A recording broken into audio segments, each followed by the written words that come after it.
जय श्री राम। आप सभी को मैं आशा करती हूँ कि आप अपने परिवार में बहुत अच्छे होंगे। शुरुआत करते हैं नए व्लॉग की, नई सुबह, नई चहल, नई पहल के साथ। और देख लीजिए पकवान जो मैंने बनाए हैं। अब आप उसको पकवान कहें या जो भी कहें, मैं तो पकवान ही कहूंगी, क्योंकि जो पूजा के लिए बनता है वो प्रसाद हो जाता है और खाने के बाद वो पकवान। तो इसलिए देखिए मेरे एकदम से रेडी है, एकदम हर एक चीज। मैं देख लीजिए, आप इसको बताइए कमेंट करके क्या आपको चमकती हुई दिखाई पड़ रही हैं। ये देखिए मेरा रायता, ये मेरे मठा आलू, और इनमें मैंने डाल दी है हरी धनिया, क्योंकि आप कुछ भी खाना बना लें और जब तक उसमें हरी धनिया नहीं पड़ती है तब तक उसका साज और श्रृंगार पूरा नहीं हो पाता। इसलिए इसके साज श्रृंगार को पूरा करने के लिए हम लोग इसमें कर देते हैं हरी धनिया की गार्निशिंग। तो ये देख लीजिए मैं डाल रही हूँ, पहले सब्जी में, रायते में, मठा आलू में, मैं सब में डालूंगी हरी धनिया, क्योंकि इसको डालने से इसमें चार चांद लग जाते हैं। जैसे कि कोई स्त्री जब तैयार होती है, जब आभूषण पहन लेती है तो बहुत ही सुंदर लगती है, वैसे ही जब खाना भी बनता है उसमें जब धनिया पड़ जाती है तो उसकी सुंदरता ही अलग होती है। और मेरी सेवई बन के तैयार हो गई है। और देखिए मेरी बेचारी जो कढ़ाई है वो धुआं दे रही है, और इसमें अब मैं सेक रही हूँ पूड़ियाँ, तल रही हूँ पूड़ियाँ, क्योंकि लगवाऊंगी भगवान को भोग, उसके बाद सब लोग खाएंगे। तो मैंने जैसे आपको बताया ही था कि जो भी खाना बनेगा वो बिना लहसुन और बिना प्याज के बनेगा।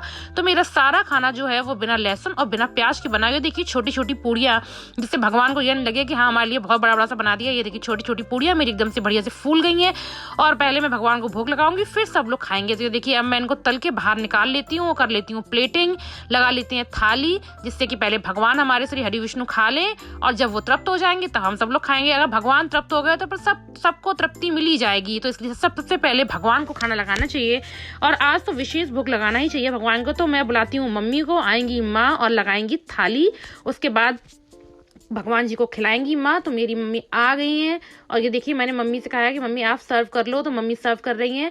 सारा खाना हम लोग भगवान को लगा देते हैं, वो प्रसाद बन जाता है। तो ये सबसे पहले मठा आलू भगवान के इसमें रखा जाएगा, उसके बाद सेवई, फिर सूखी सब्जी मैंने जो अन्नकूट वाली बनाई थी, मिक्स वेज अन्नकूट जो भी आप बोले, रायता और पूड़ियाँ। मैंने पहले भी कहा था कि मैं चावल आज अवॉइड करूंगी, तो मैंने चावल की खीर नहीं बनाई है, तो बनाई है सेवई और पूड़ियाँ। तो ये सारा खाना भगवान को लगाने के बाद, पूजा करने के बाद, दिए लगाने के बाद हमारा जो ये कार्यक्रम है ये पूरा हो जाएगा। उसके बाद घर के जो भी लोग हैं वो बाद में खाना खाएंगे। मैंने पहले भी कहा था कि मैं पूड़ियाँ जो है वो गरम गरम बनाऊंगी, क्योंकि थोड़ा सा मौसम वैसा हो रहा है तो ठंडी ठंडी पूड़ियाँ नहीं अच्छी लगती हैं। तो इसलिए सारा भगवान को हम लोग लगाते हैं भोग और चलते हैं नीचे। पहले खाना सर्व हो जाए, उसके बाद हम सब लोग चलेंगे नीचे करेंगे भगवान की पूजा आरती, और भगवान को खाना खिलाएंगे अपने अच्छे से। उसके बाद दिए लगाएंगे, उसके बाद हम लोग ऊपर आएंगे, तब सब लोग खाना खाएंगे। तो मैंने मम्मी से कहा मम्मी सब कुछ रख लो। मैंने कहा मम्मी जल, तो मम्मी बोली जल जो है वो नीचे ही है, नीचे से ही जल मिल जाएगा। तो ये देखिए सारा खाना लग गया है, मैंने मम्मा को बुला लिया और माँ मेरी आ गई है, और अब हम लोग चलते हैं नीचे। अब थूम लेंगे थोड़ी, ये देखिए पूरी थाली आप देख लीजिए, इसमें सारा सब कुछ है। इसके बाद हम लोग चलेंगे नीचे, और क्योंकि मेरा मंदिर जो है वो नीचे है और हम लोग बीच वाले मंजिल में रहते हैं, तो मंदिर तो सबके घर में आंगन में ही होता है मेरे ख्याल से। अब आपके यहाँ कहाँ है ये मुझे नहीं पता, कमेंट करके मुझे बताइए। मेरे यहाँ आंगन में है।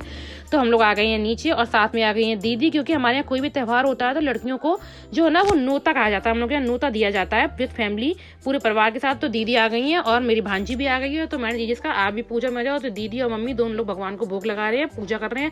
हमारे यहाँ हर त्योहार में जो है वो जितनी शादीशुदा लड़कियां हैं उनको इनवाइट किया जाता है, उनका नोता पानी होता है। तो हम लोग तो यही कहते हैं। अब आपके यहाँ कैसा होता है मुझे कमेंट करके बताइए, तो मुझे पता चलेगा। ये देखिए ये हो रही है पूजा, उसके बाद लगेगा भगवान को भोग, उसके बाद मम्मी जलाएंगी दिए। ये देखिए आरती हो गई है, भगवान को आरती दी जा रही है, उसके बाद हम सब लोग लेंगे पूरी पूजा। आप देख लीजिए भाई, हम लोग जैसे करते हैं वो आपको दिखा देते हैं, अब आप कैसे करते हैं ये मुझे नहीं पता। अपनी एक बात मैं बताऊं, मन में श्रद्धा होनी चाहिए बस, फिर तो पूजा आपकी सफल हो ही जाएगी। मन में बस साफ दिल होना चाहिए, साफ मन होना चाहिए, फिर आप कोई भी पूजा करो, आपकी वो सारी पूजा सार्थक है। ये देखिए ये भोग लग रहा है भगवान को, सारा भोग भगवान को अर्पित किया जा रहा है कि भगवान आप हमारे घर का खाना स्वीकार करें प्रभु, स्वीकार करें। हमारे पास जो है वो आपको समर्पित है, क्योंकि भगवान के आगे तो कोई भी इंसान कुछ भी नहीं होता। ईश्वर है तो सब कुछ है, क्योंकि हम लोग आस्तिक हैं, इसलिए ईश्वर में आस्था रखना हमारा परम धर्म है। ये देखिए मैंने भी थोड़ा सा कैप्चर कर लिया है। ये देखिए सारा सामान, और मैंने आपको मंदिर तो आपने मेरा बहुत बार देख चुके होंगे, क्योंकि मेरे बहुत सारे व्लॉग्स में पड़ा है। तो आप देखिए मेरा मंदिर। उसके बाद मम्मी जो है वो दिए जला रही है, मतलब मैंने मम्मी से कहा मम्मी आप ग्रीन कलर के दिए जला रहे हो, क्योंकि आपकी साड़ी से मैच कर रहे हैं। तो मम्मी मेरे बहुत सारे दिए, वो आपने देखे होंगे, मेरी छोटी वाली बहन दिए को कितनी शौकीन है, तो उसने सारे दिए जो कलेक्ट किए हैं। तो ये जो है ग्रीन कलर के मैंने छांट के निकाले। मैंने कहा मम्मी आप ग्रीन कलर के जला लो, आपकी साड़ी से मैच हो रहे हैं।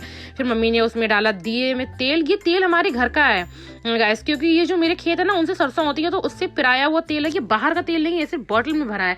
तो ये तेल भी जो शुद्ध है, मेरे भैया सामने एकदम से, उनका दोस्त है उसके यहाँ वो है ना मशीन तेल वाली, उससे निकलवा के एकदम सामने लाए हैं। तो ये एकदम इसमें कुछ भी मिलावट नहीं है। ये देखिए दिए लग रहे हैं, ये हमारे जीने में लग गए हैं दिए। अब हम लोग चलेंगे मेन गेट की ओर, बाहर लगाएंगे, आंगन में लगाएंगे। आपके यहाँ जलते हैं दिए दीपावली देवोत्थान एकादशी में कि नहीं, ये मुझे नहीं पता, हम लोग यहाँ जलते हैं। ये देखिए मेरी चौखट के एक इधर और एक इधर, दोनों तरफ दिए जलाए जाएंगे। और मम्मी से मैंने लगवा दी। देखो थोड़ा सा अंधेरा है, अंधेरा तो रहेगा क्योंकि अब लाइटें हट चुकी हैं दीपावली की। ये देखिए आंगन में रख दिया हम लोगों ने, उसके बाद रखेंगे किचन में। अब चलते हैं ऊपर। अब आ गई है तुलसा माता, क्योंकि तुलसा माता में भी दिए लगाए जाते हैं। ये हमारी तुलसा माता है, ये देखिए ये मम्मी ने तुलसी माता में भी जला दिए हैं दिए, इनमें भी लगाए जाते हैं। हम लोग के सब कहीं लगाए जाते हैं। तुलसी माता में लगाना तो वैसे भी बहुत जरूरी होता है देवोत्थान एकादशी को। और आपको कैसे लगते हैं मेरे व्लॉग्स, ये जरूर बताइए और सपोर्ट करिए, क्योंकि जब आप लोग प्यार देते हैं तो बड़ा अच्छा लगता है। और व्लॉग बनाने में एकदम से बहुत अच्छा आत्मनिर्भरता आती है और बहुत ही अच्छा एक अच्छी सी फीलिंग आती है, अच्छा सा बहुत अच्छा फीलिंग महसूस होती है। तो आप लोग मेरे व्लॉग जरूर देखें और खूब सारा लाइक कमेंट और शेयर करें, और कैसे लगते हैं मुझे कमेंट करके जरूर बताएं। ये देखिए अब खा रही है दीदी खाना। तो दीदी सबको बुला रही थी, मैंने कहा आप खा लो क्योंकि आपको घर जाना है, बाकी कोई नहीं आएगा यहाँ पे। सब मेरे यहाँ एक एक करके खाते हैं, क्योंकि किसी को टाइम नहीं है, किसी को कभी टाइम नहीं। मैंने दीदी की प्लेट लगा दी है, तो मैंने कहा दीदी तुम खा लो। फिर ये मैडम आ गई ऊपर से, हमने कहा तुम भी खा लो, उनको साथ दे दो, कंपनी दे दो। तो जग्गू और दीदी खा रही है खाना, और आप लोग भी खा लीजिए खाना। और आपको कैसे लगते हैं मेरे ब्लॉग जरूर बताएं, और लाइक करें, कमेंट करें, शेयर करें, ऐसे ही प्यार देते रहें, बहुत अच्छा लगता है। और आप मेरे व्लॉग देखते हैं इसके लिए मुझे बहुत दिल से खुशी है। आप सबको दिल की गहराइयों से बहुत बहुत धन्यवाद। मिलेंगे नए व्लॉग के साथ। जय श्री राम।